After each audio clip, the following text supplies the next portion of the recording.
Assalamualaikum warahmatullahi wabarakatuh. Perkenalkan, nama saya Kuntum Khaira Muslimah, kelas 1B Farmasi Universitas Fordekop Bukit Tinggi. Baiklah, saya akan menjelaskan tugas pertama saya dari Ibu Tuti Handayani, SSI MSI, yang berjudul Pengertian dan Ruang Lingkup Biologi Sel. Biologi sel adalah cabang ilmu biologi yang mempelajari tentang sel. Sel sendiri adalah unit dasar makhluk hidup, berarti satuan terkecil makhluk hidup adalah sel.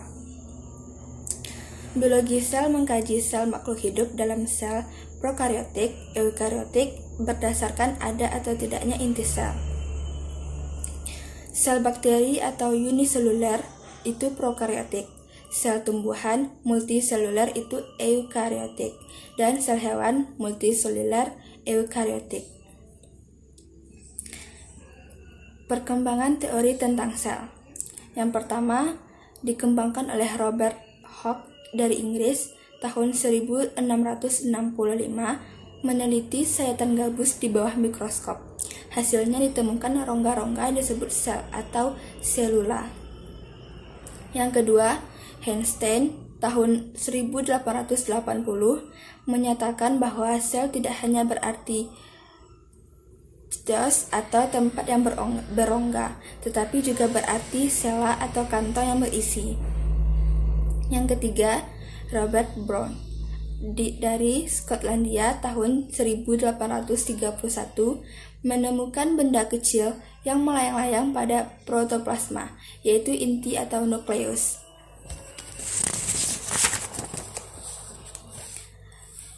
Selanjutnya, klarifikasi sel.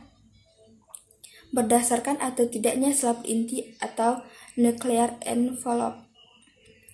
Yang pertama, sel prokariot, yaitu sel yang intinya tidak memiliki membran. Yang kedua, sel eukarion, yaitu sel yang intinya memiliki membran. Contoh sel prokarion yaitu bakteri dan alga biru. Sedangkan contoh sel eukarion semua makhluk hidup kecuali bakteri dan alga biru.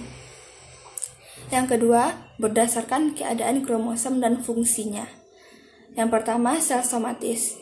Sel somatis adalah sel yang menyusun tubuh dan bersifat diploid. Yang kedua, sel germinal. Yaitu sel kelamin yang berfungsi untuk reproduksi dan bersifat haploid. Selanjutnya, struktur sel. Struktur sel terbagi menjadi dua. Yang pertama, bagian hidup. Bagian hidup disebut komponen protoplasma, terdiri atas nukleus dan sitoplasma. Yang kedua, bagian mati atau enclosure, terdiri atas dinding sel dan isi vakuola. Selanjutnya, membran plasma. Membran plasma memiliki banyak pengertian. Yang pertama, lapisan yang mengandung inti sel dan sitoplasma. Yang kedua, alat transportasi bagi sel, yaitu tempat masuk dan keluarnya zat-zat yang dibutuhkan dan tidak dibutuhkan oleh sel. Struktur membran plasma terdiri dari dua lapis lipid atau lipid bilayer dan memiliki permeabilitas tertentu, sehingga tidak semua molekul dapat melalui membran sel. Yang ketiga, fungsi membran plasma, yaitu sebagai lalu lintas molekul dan ion secara dua arah. Selanjutnya, transport pasif. Transport pasif yaitu suatu perpindahan molekul menuruni gradien konsentrasinya. Sifatnya spontan, contohnya difusi, osmosis, dan difusi terfasilitasi. Contoh molekulnya yaitu air dan glukosa. Selanjutnya, transport aktif. Transport aktif merupakan kebalikan dari transport pasif dan bersifat tidak spontan. Arah perpindahan dari transport ini melawan gradien konsentrasi, yaitu transport aktif membutuhkan bantuan dari beberapa protein, yaitu channel protein, carrier protein, dan ion pore. Selanjutnya, mitokondria. Pengertiannya yaitu tempat fungsi respirasi berlangsung pada makhluk hidup dan pembangkit tenaga bagi sel. Selanjutnya, lisosom. Lisosom yaitu organel sel berupa kantong terikat membran yang berisi enzim hidrolitik yang berguna untuk mengontrol pencernaan intraseluler pada berbagai keadaan. Penemunya yaitu Christian de Duve tahun 1950.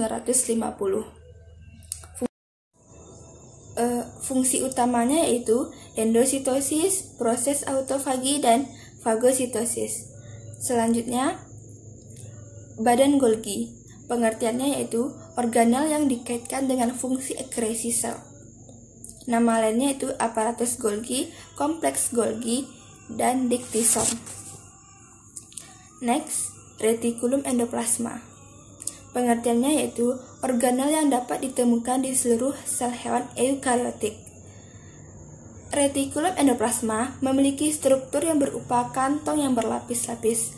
Kantong ini disebut cisternae. Fungsi Re bervariasi, tergantung pada jenisnya. Selanjutnya, nukleus.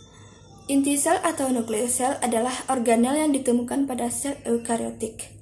Yang kedua, dan fungsi utama nukleus adalah untuk menjaga integritas gen-gen tersebut dan mengontrol aktivitas sel dengan mengelola ekspresi gen. Selanjutnya, plastida. Plastida adalah organel sel yang menghasilkan warna pada sel tumbuhan. Terbagi 3 macam. Yang pertama, leukoplast, kloroplast, dan chromoplast. Selanjutnya, sentriol atau sentrosom, yaitu wilayah yang terdiri dari sentriol atau sepasang sentriol yang terjadi ketika pembelahan sel, di mana nantinya sentriol ini akan bergerak ke bagian kutub-kutub sel yang sedang membelah. Selanjutnya, vakuola. Vakuola adalah ruang dalam sel yang berisi cairan. Cairan ini adalah air dan berbagai zat yang terlarut di dalamnya. Fungsinya yaitu yang pertama, memelihara tekanan osmotik sel. Yang kedua, penyimpanan hasil sintesa berupa glikogen, fenol, dan lain-lain. Yang ketiga, mengadakan sirkulasi zat dalam sel. Baiklah, sekian dari tugas pertama saya. Kalau ada salah, saya mohon maaf. Assalamualaikum warahmatullahi wabarakatuh.